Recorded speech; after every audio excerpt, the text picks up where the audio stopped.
entertain. Is this not why you are here? Everything revolves around the priority, and the priority is His truth. Call Elohim Yahweh Bahashem Yahweh Bahashem Rakakodash. Double honors to the apostles and elders of Great Millstone who rule well over the flock. Shalom and salutation to you brothers out here that's pushing words of truth and sincerity. Power mob. And I was watching DC Young Fly make a quote, or he was saying something. I guess he was being interviewed. It was just a little reel on IG.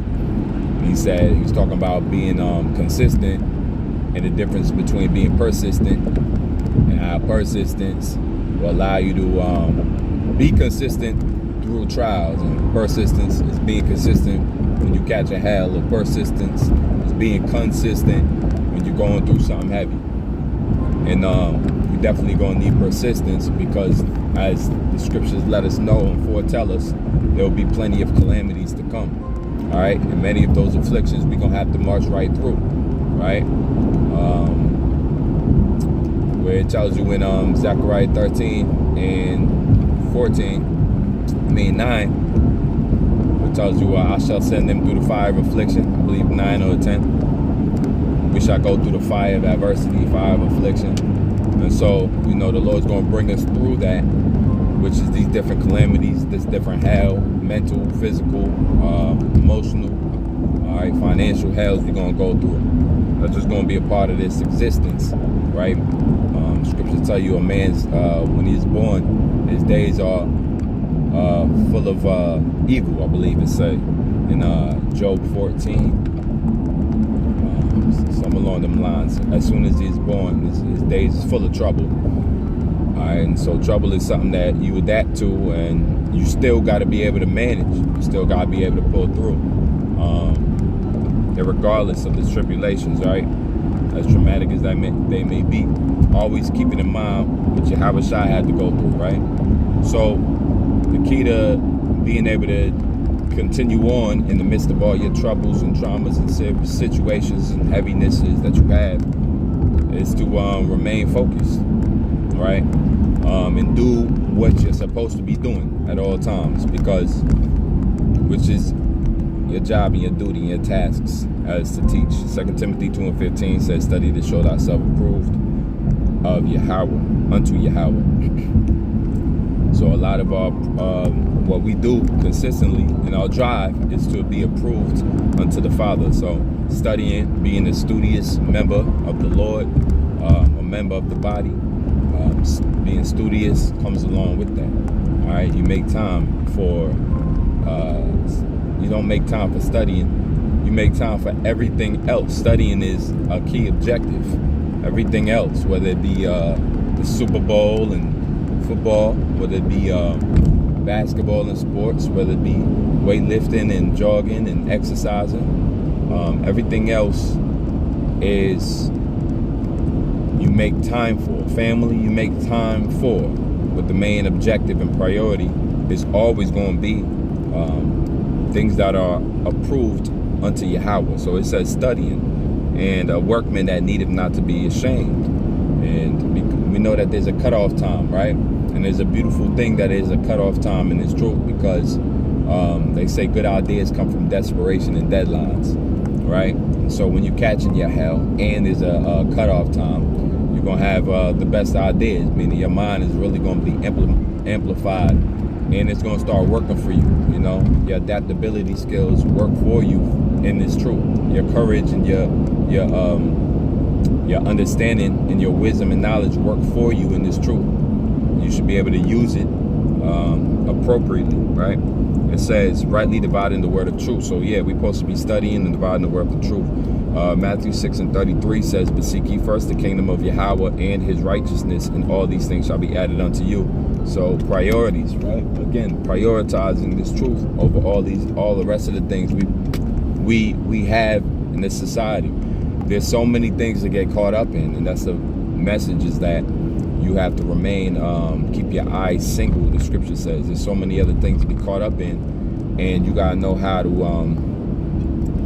do time management, not let anything slip, right? So you're juggling, you know, you're doing that juggling act, you know, And it says, and all things shall be added unto you. So everything that you're missing, everything that you're hopeful for, everything that you're wanting, you come to the Lord, you do that. You come to him without wavering, right?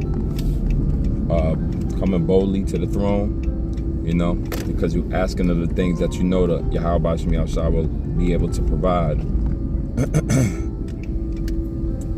And as I go into James 1:5, it tells you, if any of you lack wisdom, let him ask Yahweh to give to all men, that giveth to all men liberally, and upbraideth not, and it shall be given to him. So, you ask of the things you need, and you receive them, right? But let him ask in faith, nothing wavering. So the ultimate goal is to get to the point where you ask for things with the knowledge and complete belief and surety that the Yahweh Shem Yahshua is going to take care of that request. Nothing wavering. We get that from a wave, right? Wavering means to be partial, all right? To stagger. It says doubt, all right? Doubt. That's the bottom line. No doubts, right? No doubting that the Lord's going to do these things for you. For he that wavereth is like a wave of the sea, driven with the wind and tossed. For let not that man think that he shall receive anything of the Lord. A double-minded man is unstable in all his ways. And why? Because you're wavering, you're doubting. All right, that's double-mindedness, to doubt. All right. I'll go for the Supersonics one year, and then I'll end up rooting for the Bulls. As much as we think that's double-mindedness, that's not what it's referring to. It's referring to the disloyalty in your doubting that you have. How dare you come to the Lord and ask for something thinking that you won't get it anyway. All right. Parked up, so now I can bring these scriptures out properly. All right. So double-minded man is unstable in all his ways, right? Matthew 6:24, no man can serve two masters, for either he will hate the one and love the other, or else he will hold to the one and despise the other, right? And so you can't love two masters at once. To despise means to contemn, disdain, right? Think little or nothing of. And so that exactly is what you'll do.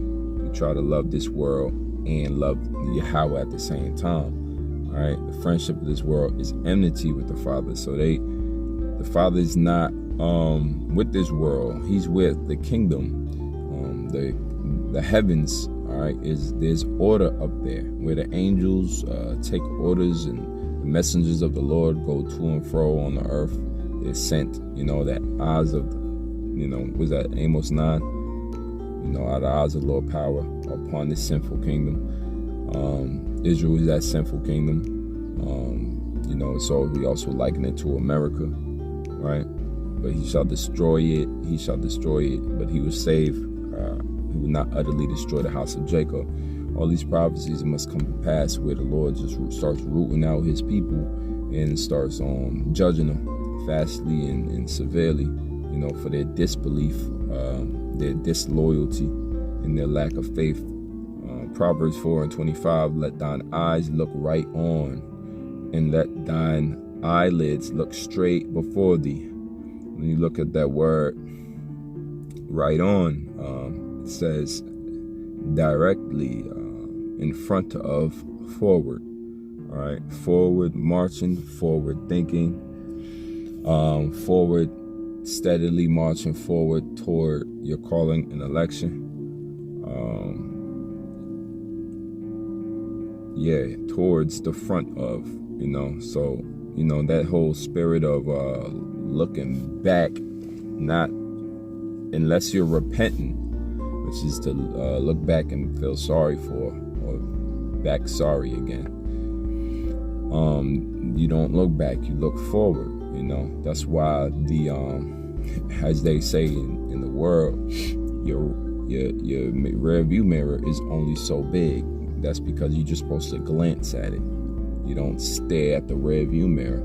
You glance at it, but your front window shield is huge, because that's where you're really supposed to concentrate.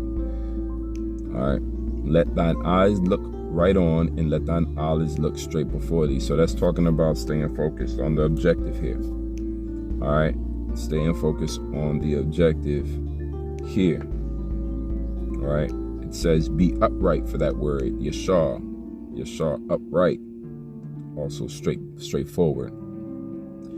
Proverbs 16:3, commit thy works unto the Lord, and thy thoughts shall be established. And we need our thoughts established in these end times. All right. We need to be kawan in the Hebrew. To be firm, to be stable, to be established. We need stability. It says to be set up. Right? To be stable and secure. Be enduring. Be determined. Securely determined. Right? As the Lord said, it was my determination that he shall not set his bounds, that he shall not pass. And determined means an end, preset, pre-ordered end, right? Predetermined end. Terminate it means, right?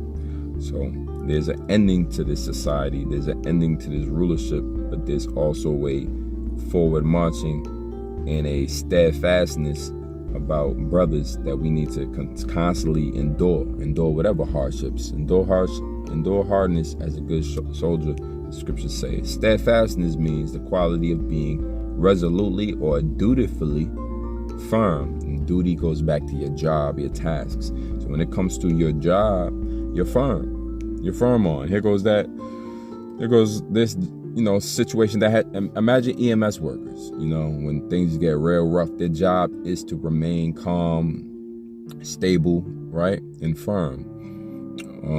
The quality of being dutifully firm and unwavering. We just read about how going to the Lord unwavering, which is basically a doubtful mind.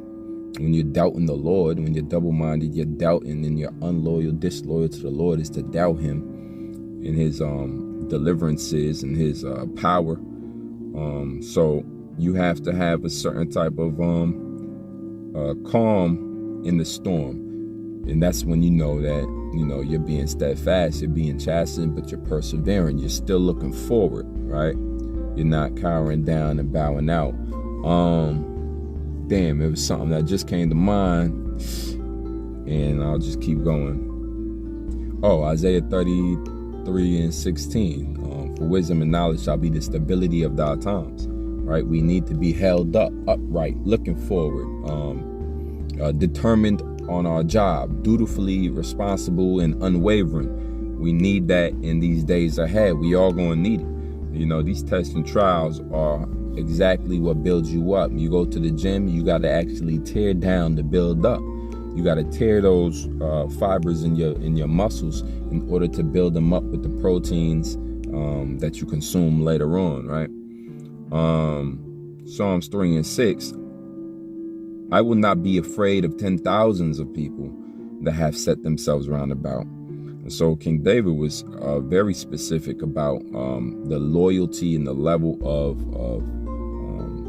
uprightness and dutifully unwavering position that he had in believing on the Lord, to the point in which he knew that it doesn't matter how many enemies or adversaries come against me, that won't shake my faith. Once again, they could trap your body, can't trap your mind. Your belief, has more to do with the spirit that the Lord gave you than anything else happening around you. And that's where the real separation is beautiful, because you're always, Marcus Aurelius speaks about this a little bit. You can't control the outside world. You can't control, your actions and your reactions, but you can't control everything outside of your control. Is outside of your control. So many things that's going to persecute us is going to be outside of our control. The time of Jacob's trouble, that's outside of our control. You're not going to do something or cause that to happen. There's no thing that you could do to prevent that from happening. That's just the time of Jacob's trouble we all got to go through. The hour of temptation. There's nothing you could do to prevent or allow it to come quicker or slower. When it comes, it will come. and there's nothing you can do necessarily to stop it, slow it down. It will come. The MOTB, there's nothing you could do. You can't hesitate it. You can't make it slow down. You can't thwart it. You can't get in its way. It is coming through. You will be presented with the opportunity to go ahead and take that MOTB so that you can buy, sell, and feed your family. You have to have steadfastness. You have to have uprightness. You got to have faith and loyalty in order for you not to do what everybody else is going to go ahead and do, because you're walking in that straight gate, a position of difficulty. Once again, Psalms 3:16, I will not be afraid of 10,000s of people that have set themselves against me round about. Arise, O Lord, save me, O my power, for thou hast smitten all my enemies upon the cheekbone, for thou hast broken the teeth of the ungodly. Salvation belongeth unto the Lord, the blessing is upon thy people. Salah. So King David knew exactly where his the promises. He knows about the promises of Yahweh Shem Yahshua. The promises that the Lord is going to deliver his people. He's going to allow his people to make it through as long as they deny the mark, deny Satan, all right, and believe in Yahweh Bahashem Yahushua, which is Yahushua is who the world ignorantly calls Jesus Christ. Luke 9:26. For whosoever shall be ashamed of me and of my words, of him shall the Son of Man be ashamed, when he shall come in his glory and in his Father's and of the holy angels. So if you're not steadfast, if you wavering, if you doubtful, right, if you disloyal, if you double-minded, you're going to end up being ashamed of Yahushua, because these words, the scripture said if they hated him, you would just know they hated him also, right? So they're going to bring us, the scriptures say, you'll be brought before synagogues and judges, and give no thought of what you shall answer, for I'll be with you and I'll give it into your mouth what to answer. So some scriptures say some of your family shall send you over to be killed. So there's a lot of persecution to be had in these end times, especially of a believer. There shall be great insurrection upon the people that fear the Lord.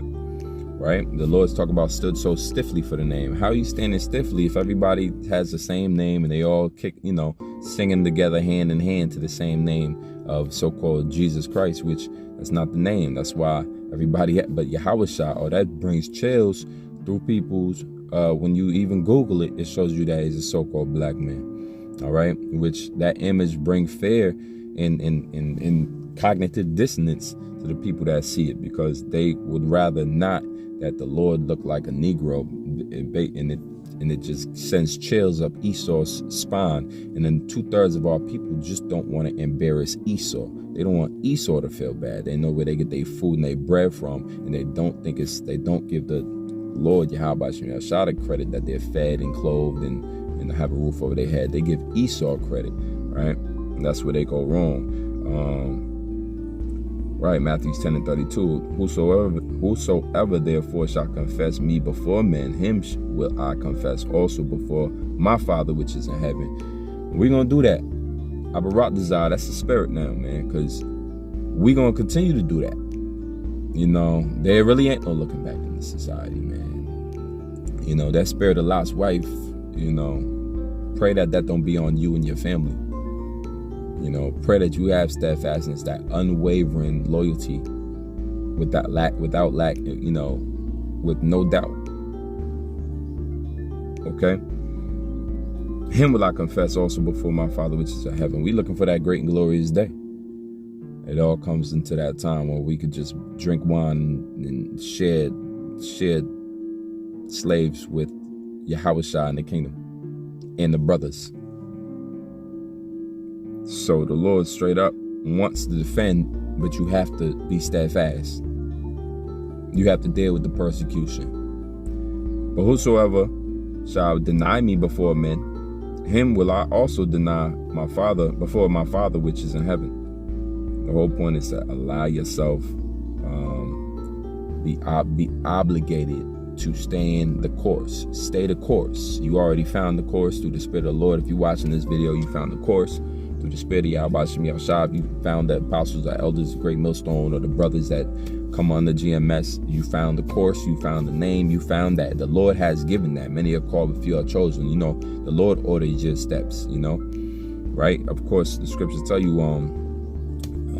man's going, this is of the Lord. So if you have been called to this, you have an obligation now, a duty to be called, and just to be set idle is not using diligence to make it call an election sure. So to be called and actually to push this word and push the vibration of Yahweh Shem Yahshua, man, because hey, look, man, a lot of people got this word in their mouth, you know, but you got to constantly push the vibration of Yahweh Shem Yahshua and be an example of a steadfast, you know, and there's always room for improvement. There's always room for correction, always room for admonishment, always room. Nobody's bigger and above that, of course. And so, you know, the spirit of steadfastness, may that go through the camp, as well as the understanding of future prophecy, because you have to endure all of these prophecies. You must be able to endure them, which means you got to have a resiliency, a perseverance to be able to go through certain situations and still shine, man. And so Abaratazah, we are examples of that,